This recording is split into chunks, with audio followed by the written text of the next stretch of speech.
Nolan, so good to see you. We're getting back to basics today. What is IRMAA and how does it affect what you will pay for Medicare Part B? If the Social Security Administration considers you a high income beneficiary, you will pay a surcharge known as the Income Related Monthly Adjustment Amount. And how high is high income? Thanks, Erin. High income for some folks is not all that high. For Yeah. some, it's quite high, but we've brought it up here in a nice chart so that you can see. So if you file individually or file a joint tax return, those are the first two columns right there. And for joint tax filers, if you're both wage earners or if one of you is a wage earner and you have maybe pension and Social Security, it could easily stack up, into the six figures of income. And this just kind of shows you those income thresholds that the IRS and Medicare set. Now, what happens once you reach these high income thresholds is your Medicare Part B premium, which is the right column, the green column over there. That's your Part B. It's your health insurance through Medicare. That's how much it goes up each threshold that you go over. And so if you were to go over one of these thresholds in 2026, your Medicare Part B premium in 2028 would go up the corresponding amount in the right column. So yeah, you earn a little bit more. Your health insurance through the government's going to get a little bit more expensive. And this is specifically for the Part B premium. Yeah, and $1 too much. This is a cliff. All of a sudden, you're in a completely different premium. That's right. And I mean, this is like adjusted gross income, including a couple different things too. I've had some folks miss it. Some municipal bond interest was included in this calculation and they didn't know that. And so it just increased their Part B premiums. They thought that they were good and they were not for that given year. So there's a lot of niche rules and different things around this.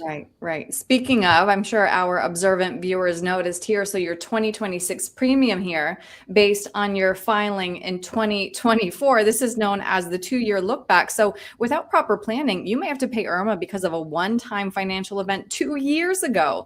Walk me through some examples that could bump up your income.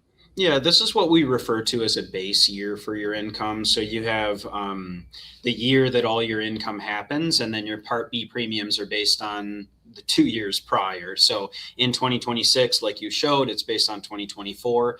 If in 2026 you decide to, let's say, sell a home, or you need to start taking out required minimum distributions, or you start to do Roth conversions, things like that. Like these are things that can increase your taxes just one time, but could also increase your Part B premiums and then impact these things. So it's important to know what the events are. Most commonly, they're those few things, and they do impact your Part B premiums 2 years from now.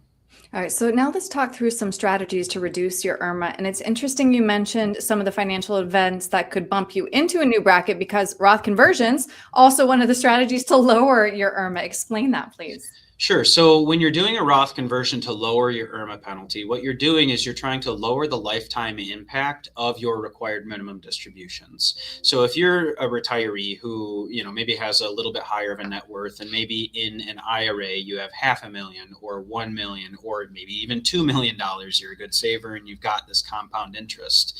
If you need to start taking out RMDs every single year, required minimum distributions, that can push $100,000 per year. Right. So early on in retirement, what some folks do is do these Roth conversions so that the impact of their required minimum distributions and subsequent taxes are a little bit lower in the future. It's just one of the planning tools. All right. And then another strategy, health savings accounts, which are uniquely triple tax advantaged. Yeah, this one is a way where you can reduce your current taxable income, but also grow money a little bit tax-free, just like your IRAs, and take it out tax-free for qualified medical expenses.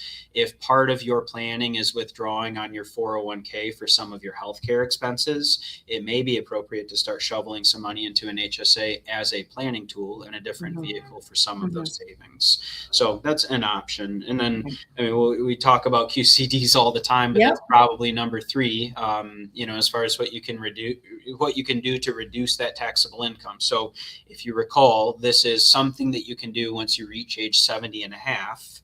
And once you reach that age, you can start donating out of your IRA to a charity.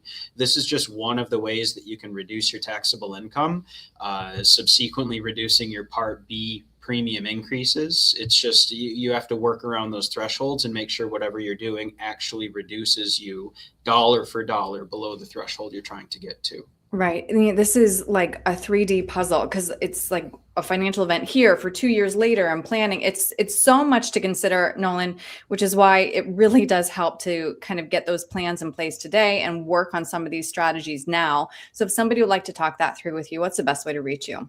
Sure, they can go to our website, which is cornerstone-rp.com, or call us 616-301-2581. And you can just ask any questions, press option 1 for wealth management, and we're just here to help. So anything you see here or want any calculations done, we can help. Great. Nolan, thank you. Thanks, Erin.